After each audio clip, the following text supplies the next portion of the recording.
বিপদ সংকেত দেখাতে বলা হয়েছে। সমগ্র দেশের তাপমাত্রা এবং বাতাসের গতিবেগ আজ অস্বাভাবিক রকম ভয়ঙ্কর। সমগ্র দেশবাসীকে তাই আজ যে যেখানে অবস্থান করছেন সেখানেই অবস্থান করতে অনুরোধ জানানো যাচ্ছে।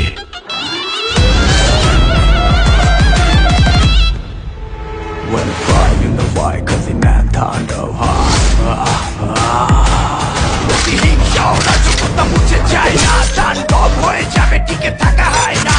বাড়ি কম হয়ে যাচ্ছে প্রলয়ের ভয়, যেন বিজ্ঞানা ধ্বংস ছাড়া কিচ্ছু দেখায় না।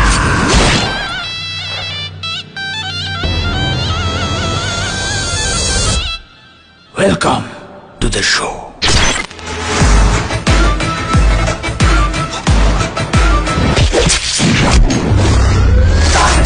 যেখানে যায় তুফানে তুলে যায়, বিস্ফোরক দানব একজনই সে তাণ্ডব। যেখানে যায় ঝঞ্ঝা উঠে যায়, ধ্বংসকারী দানব একজনই সে।